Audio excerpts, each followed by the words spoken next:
tell you a story about when I was first trying to make it as an actor in New York. This will take a little setup. Anybody here familiar with the name Cecil Winthrop? I'd be surprised if you were.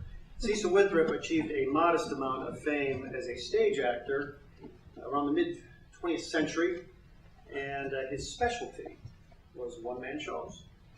Now, I have to tell you, I hate one-man shows. And I despise them. I can't think of anything more painful than listening to Mark Twain talk for 2 hours. No, maybe if it was actually Mark Twain. Other than that, forget it. I mean, 2 hours of one guy yakking it up, for Christ's sakes. Break it up a little bit, you know? Trot out Mrs. Twain for a little bit.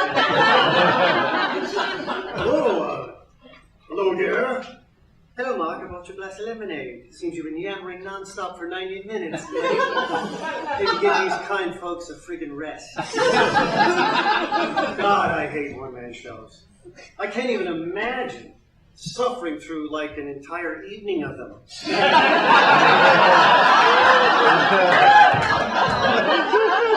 I lose the will to live before intermission. Anyway, back to our friend Cecil Winthrop, the king of the one-man shows. He did an evening with Herman Melville. He did an evening with John Philip Sousa. Did I mention that he wrote all of these shows and that they were all in the evening with Who the Hell Cares? Cecil, why not spend an afternoon with some of these people? You know, catch them at lunchtime. You might get a whole different take. Oh, gee, you know, before I tell you about the inspiration for Moby Dick, I'm going to dive into this Cobb salad. Call me famished. Cecil also did the one-man show, An Evening with Harriet Tubman.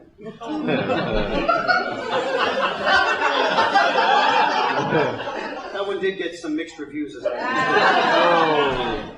Anyway, at this point, I had been in New York for almost 2 years, and see, that was my deadline. I'd given myself 2 years to get the lead in something, Broadway, off, whatever. And so I get a phone call from my quote-unquote agent. And yes, I'm saying agent in quotes because I don't do the air quotes things. I hate those almost as much as I hate one-man shows. The agent calls me and says that I have the inside track to the lead in the show because the character it's based on is a real person. And evidently, I look a lot like that person. I'm like, okay, great. What's the name of the show?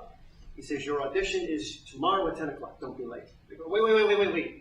You might be forgetting to tell me the name of the show. He says, well, it's called An Evening with Cecil Winthrop. Say,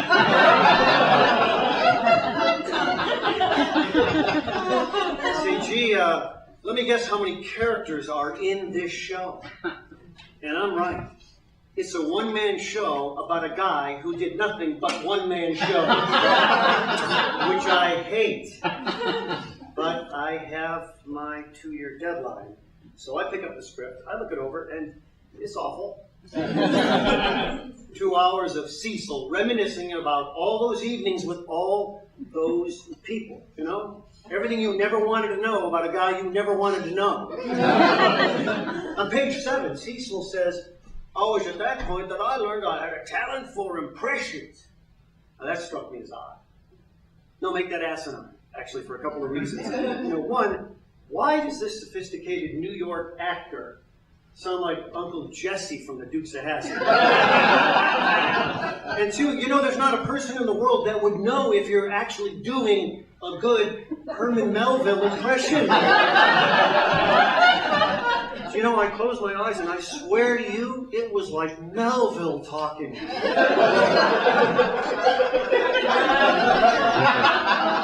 So I show up at the producer's office the next day. The producer's there and the writer's there. He's Cecil Winthrop's grandson or something. I introduce myself, I give him my headshot, blah, blah, blah. And then the producer says to me, swear to God, what part will you be reading for?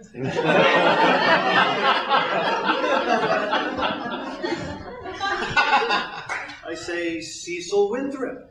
And this point, I'm thinking, do I just run out of here, or do I stick around and just like dick punch this guy? Producing a horrible one-man show, and B, not even being aware that he's producing a horrible one-man show. But I have this deadline, right? So I decide to stay and read. I choose Winthrop's Harriet Tubman monologue. And I nail it. They're crying. I mean, the writer is in tears and he's saying, "That's Grandpa. I'm looking at Grandpa." And the producer says, "Well, that's it. We're done here. You've got the job." So we go into rehearsals and we open in the fall. I have now done an evening with Cecil Winthrop for 797 consecutive performances.